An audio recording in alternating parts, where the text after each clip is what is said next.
रतन टाटा का जन्म 28 दिसंबर 1937 को मुंबई, इंडिया में हुआ था। वह एक प्रसिद्ध पारसी परिवार से थे, जिसका बिजनेस और समाज सेवा में एक समृद्ध इतिहास रहा है। उनके पिता नवल टाटा रतन जी टाटा के गोद लिए हुए बेटे थे, जो टाटा ग्रुप के संस्थापक जमशेद जी टाटा के बेटे थे।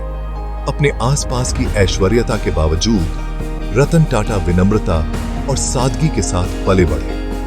रतन टाटा की शुरुआती शिक्षा मुंबई के कैंपियन स्कूल और बाद में कैथेड्रल और जॉन कॉनन स्कूल में हुई। वह एक औसत दर्जे के छात्र थे, लेकिन चीजों को बनाने और बनाने में उनकी गहरी रुचि थी। उनके पिता के प्रभाव और टाटा परिवार की विरासत ने उनमें राष्ट्र और उसके लोगों के प्रति कर्तव्य की भावना पैदा की।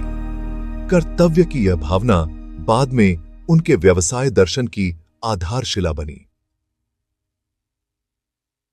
अपनी स्कूली शिक्षा पूरी करने के बाद रतन टाटा संयुक्त राज्य अमेरिका के कॉर्नेल विश्वविद्यालय में अध्ययन करने चले गए, जहां उन्होंने 1962 में वास्तुकला और संरचनात्मक इंजीनियरिंग में डिग्री हासिल की। उन्होंने शुरू में वास्तुकला में अपना करियर बनाने की योजना बनाई, लेकिन भाग्य को कुछ और ही मंजूर था।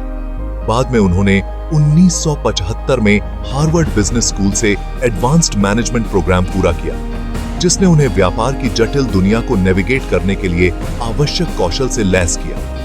रतन टाटा की शिक्षा ने उनके भविष्य के प्रयासों के लिए एक मजबूत नींव रखी। विभिन्न संस्कृतियों और शैक्षिक प्रणालियों के संपर्क ने उनके दृष्टिकोण को व्यापक किया और उन्हें आगे आने वाली चुनौतियों के लिए तैयार किया। उनकी शैक्षणिक यात्रा दृढ़ता और ज्ञान की निरंतर खोज से चिह्नित थी, ऐसे लक्षण जिन्होंने उनके पेशेवर जीवन को परिभाषित किया। क्षति। रतन टाटा ने 1961 में टाटा ग्रुप में अपने करियर की शुरुआत की। उन्होंने टाटा स्टील, जमशेदपुर के शॉप फ्लोर पर एक सामान्य कर्मचारी के रूप में काम करना शुरू किया, चूना पत्थर की ढुलाई और ब्लास्ट फर्नेस को संभालना। इस व्यावहारिक अनुभव ने उन्हें समूह के जमीनी स्तर के संचालन की गहरी समझ दी। इसने उन्हें अपने सहयोगियों और अधीनस्थों का सम्मान भी दिलाया, जिन्होंने उन्हें एक ऐसे नेता के रूप में देखा जो अपने हाथ गंदे करने को तैयार थे। 1971 में रतन टाटा को national radio and electronics company limited यानी एनेल्को का डायरेक्टर इंचार्ज नियुक्त किया गया। उस समय नेल्को वित्तीय कठिनाइयों और घटती बाजार हिस्सेदारी से जूझ रहा था। रतन टाटा ने चुनौती का डटकर सामना किया और कई रणनीतिक बदलाव किए। हालांकि नेल्को को कड़ी प्रतिस्पर्धा का सामना करना पड़ा और उसे लंबी अवधि की सफलता नहीं मिली, लेकिन अनुभव ने उन्हें नेतृत्व और संकट प्रबंधन में बहुमूल्य सबक सिखाया। रतन टाटा के नेतृत्व कौशल का और परीक्षण तब हुआ जब उन्हें 1981 में टाटा इंडस्ट्रीज का अध्यक्ष नियुक्त किया गया। उनका दृष्टिकोण टाटा ग्रुप को एक वैश्विक संस्था में बदलना था। उन्होंने नवाचार, गुणवत्ता और नैतिक प्रथाओं पर जोर दिया। उनके नेतृत्व में टाटा समूह ने सूचना प्रौद्योगिकी, मोटर वाहन और दूरसंचार जैसे नए क्षेत्रों में प्रवेश करते हुए अपने पोर्टफोलियो में विविधता लाई। बदलते बाजार की गतिशीलता के अनुकूल होने की उनकी रणनीतिक दूरदर्शिता और क्षमता ने समूह की भविष्य की सफलताओं के लिए मंच तैयार किया। 1991 में रतन टाटा टाटा समूह की होल्डिंग कंपनी टाटा सन्स के अध्यक्ष के रूप में जी टाटा के उत्तराधिकारी बने। इस परिवर्तन ने समूह के लिए एक नए युग की शुरुआत की। रतन टाटा के नेतृत्व को साहसिक फैसलों, प्रौद्योगिकी पर ध्यान केंद्रित करने और सामाजिक जिम्मेदारी के प्रति प्रतिबद्धता की विशेषता थी। आर्थिक सुधारों और वैश्वीकरण के माध्यम से समूह का नेतृत्व करने की उनकी क्षमता ने उनके असाधारण नेतृत्व गुणों को रेखांकित किया।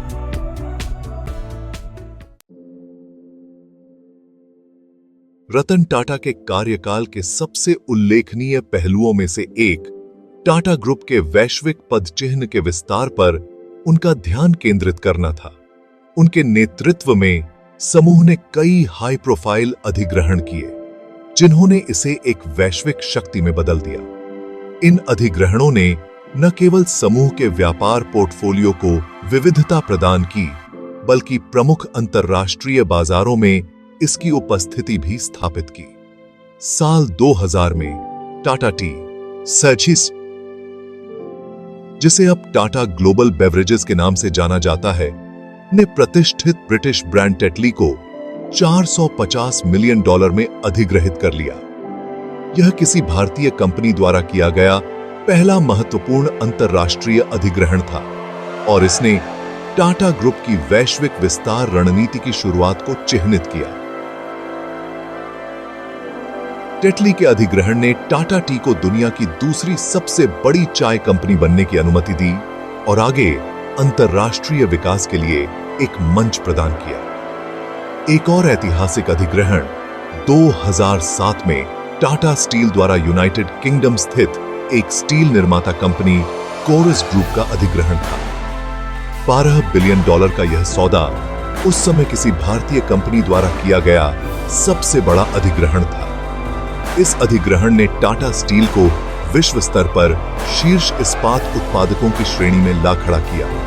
इसने वैश्विक उपस्थिति के साथ एक लंबवत एकीकृत इस्पात कंपनी बनाने के रतन टाटा के रणनीतिक दृष्टिकोण को भी प्रदर्शित किया। 2008 में टाटा मोटर्स ने फोर्ड मोटर कंपनी से $2.3 बिलियन में British luxury car brand Jaguar और लैंड रोवर या JLR का अधिग्रहण किया।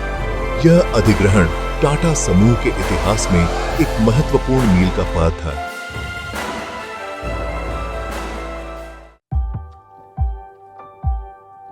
रतन टाटा द्वारा शुरू की गई सबसे महत्वाकांक्षी परियोजनाओं में से एक टाटा नैनो का निर्माण था, जिसे अक्सर दुनिया की सबसे सस्ती कार के रूप में जाना जाता है। 2008 में घोषित टाटा नैनो की कल्पना आम जनता के लिए एक किफायती वाहन के रूप में की गई थी, जिसका उद्देश्य भारत में ऑटोमोटिव उद्योग में क्रांति लाना था। यह विचार रतन टाटा की उन परिवारों के लिए परिवहन का एक सुरक्षित और किफायती साधन प्रदान करने की इच्छा से पैदा हुआ था, जो 2 पहिया वाहनों पर निर्भर थे। नैनो बनाने की यात्रा चुनौतियों से भरी थी। अवधारणा से लेकर उत्पादन तक परियोजना को कई तकनीकी, वित्तीय और नियामक बाधाओं का सामना करना पड़ा। इन बाधाओं के बावजूद रतन टाटा अपने वादे को निभाने के लिए अपनी प्रतिबद्धता में अडिग रहे। कार की कीमत $1 लाख, लगभग $2,500 रखी गई थी, जो इसे भारतीय आबादी के एक बड़े वर्ग के लिए सुलभ बनाती थी। नैनो के लॉन्च को बहुत धूमधाम और उत्साह के साथ मिला। इसे भारतीय ऑटोमोटिव उद्योग के लिए एक गेम चेंजर के रूप में देखा गया। हालांकि कार को लॉन्च के बाद कई मुद्दों का सामना करना पड़ा, जिसमें सुरक्षा संबंधी चिंताएं और उत्पादन में देरी शामिल है, जिससे इसके बाजार प्रदर्शन पर असर पड़ा। इन झटकों के बावजूद टाटा नैनो रतन टाटा की नवीन भावना और समाज की जरूरतों को पूरा करने की उनकी प्रतिबद्धता का प्रमाण है। अपने व्यावसायिक उपक्रमों से परे रतन टाटा हमेशा परोपकार और सामाजिक कार्यों के लिए गहराई से प्रतिबद्ध रहे हैं। उनके नेतृत्व में टाटा समूह ने शिक्षा, स्वास्थ्य सेवा और ग्रामीण विकास में महत्वपूर्ण योगदान दिया है। भारत के सबसे पुराने परोपकारी संगठनों में से एक टाटा ट्रस्ट ने वंचित समुदायों के जीवन की गुणवत्ता में सुधार लाने के उद्देश्य से कई पहलों को वित्त पोषित किया है। कॉर्पोरेट सामाजिक जिम्मेदारी पर रतन टाटा के फोकस ने अन्य व्यापारिक नेताओं के लिए एक मानक स्थापित किया है। खंड 5, सेवानिवृत्ति और परोपकारी गतिविधियां। समूह के शीर्ष पर 2 दशकों से अधिक समय बिताने के बाद रतन टाटा दिसंबर 2012 में टाटा सन्स के अध्यक्ष पद से सेवानिवृत्त हुए। उनकी सेवानिवृत्ति ने टाटा समूह के लिए एक युग का अंत कर दिया। हालांकि परोपकार और सामाजिक कार्यों के प्रति उनकी प्रतिबद्धता कम नहीं हुई। अपनी कार्यकारी भूमिका से हटने के बाद भी रतन टाटा विभिन्न धर्मार्थ प्रयासों में सक्रिय रूप से शामिल रहे। सेवानिवृत्ति के बाद रतन टाटा ने टाटा ट्रस्ट के दायरे और पहुंच का विस्तार करने पर ध्यान केंद्रित किया। उन्होंने टाटा ट्रस्ट के अध्यक्ष के रूप में कार्य किया, जो टाटा समूह की शेयरधारिता के एक महत्वपूर्ण हिस्से को नियंत्रित करता है।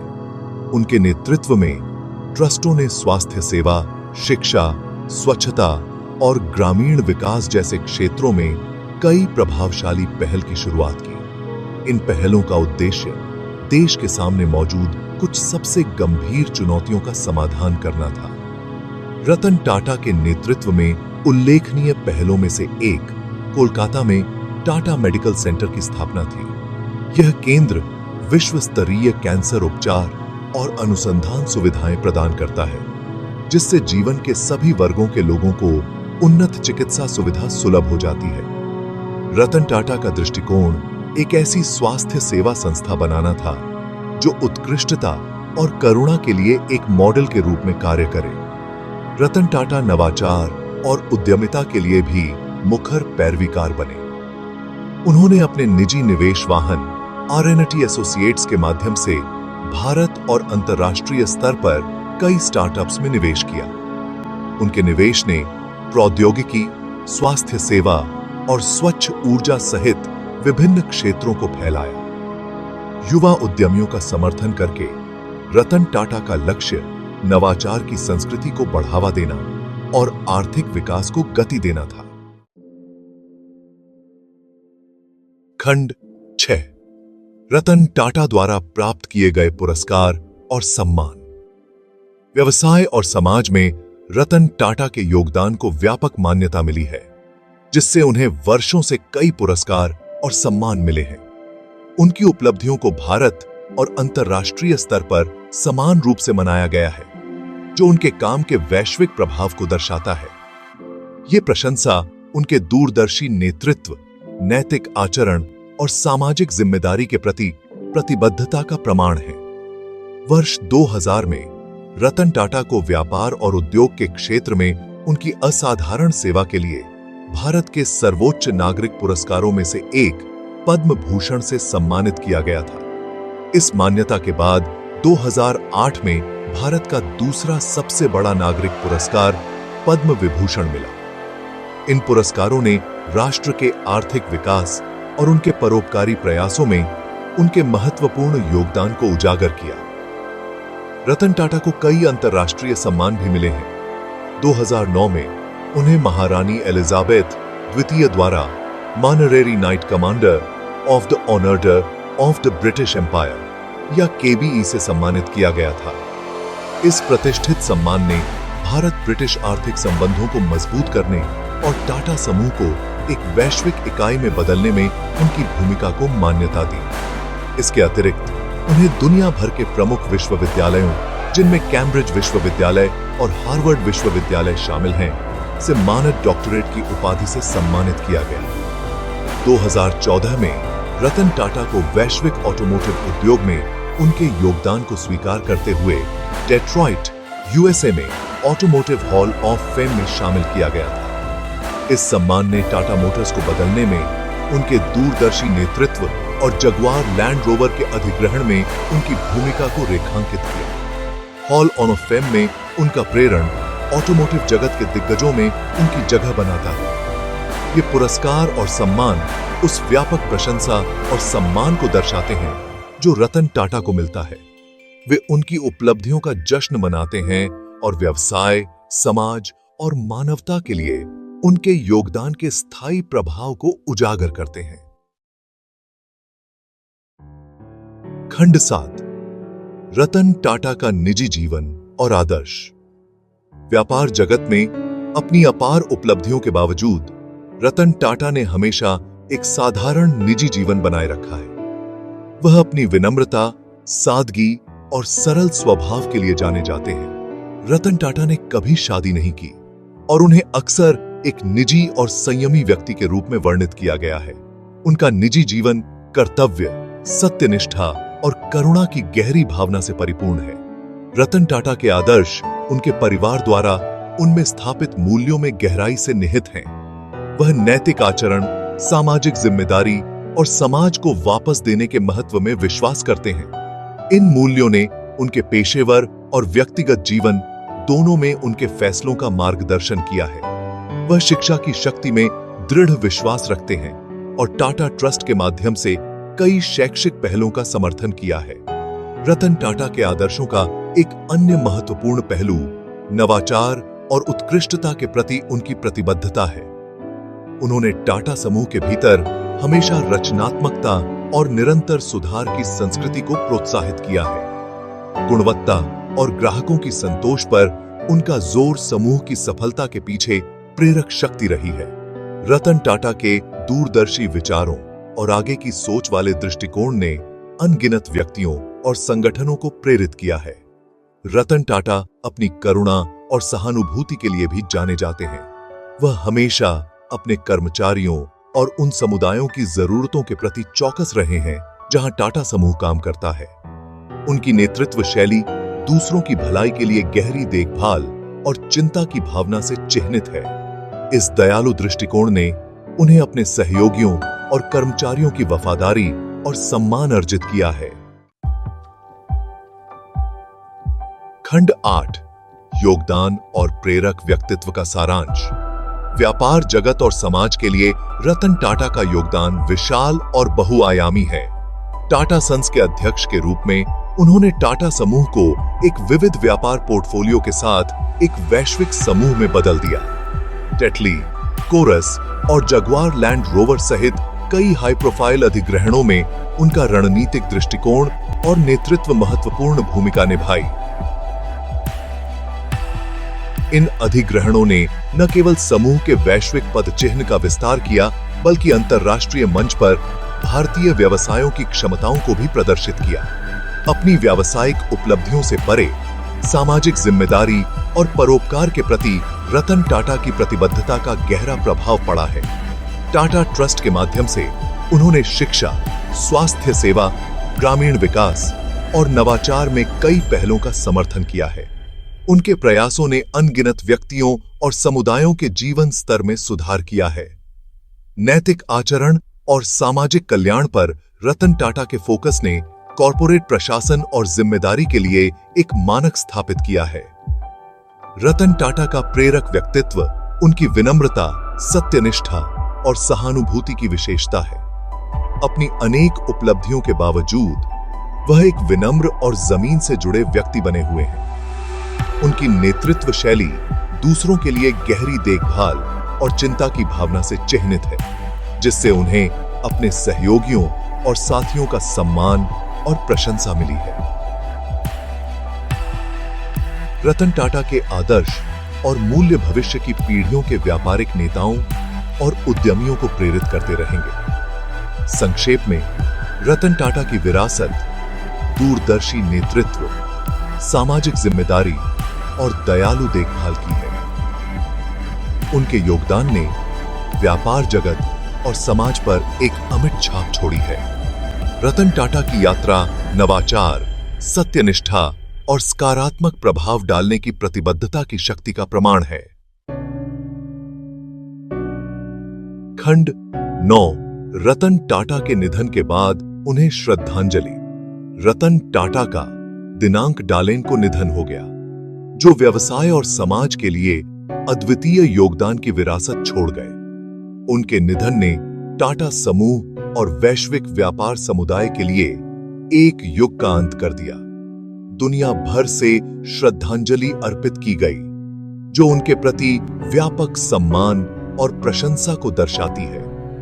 विभिन्न क्षेत्रों के नेताओं ने उन्हें एक दूरदर्शी, एक परोपकारी और एक दयालु इंसान के रूप में याद किया। अपने जीवन काल में रतन टाटा ने अपने व्यावसायिक प्रयासों और परोपकारी गतिविधियों के माध्यम से अनगिनत लोगों के जीवन को छुआ। उनके दृष्टिकोण और नेतृत्व ने टाटा समूह को एक वैश्विक समूह में बदल दिया और सामाजिक जिम्मेदारी के प्रति उनकी प्रतिबद्धता ने कई लोगों के जीवन को बेहतर बनाया। रतन टाटा की विरासत आने वाली पीढ़ियों को उत्कृष्टता के लिए प्रयास करने और दुनिया में सकारात्मक बदलाव लाने के लिए प्रेरित करती रहेगी। रतन टाटा के नेतृत्व में टाटा समूह ने कॉरपोरेट प्रशासन, नवाचार और सामाजिक जिम्मेदारी के लिए नए मानक स्थापित किए। उनके आदर्श और मूल्य समूह के भविष्य के प्रयासों का मार्गदर्शन करते रहेंगे। व्यवसाय और समाज में रतन टाटा के योगदान को आने वाली पीढ़ियों तक याद रखा जाएगा। जैसे ही हम रतन टाटा को श्रद्धांजलि देते हैं, हम उनके जीवन और उपलब्धियों का जश्न मनाते हैं। उनकी यात्रा सभी के लिए प्रेरणा का स्रोत है, जो हमें दृष्टि, सत्यनिष्ठा और करुणा की शक्ति की याद दिलाती है। रतन टाटा की विरासत जीवित रहेगी, जो दुनिया में उनके योगदान के स्थायी प्रभाव को दर्शाती है।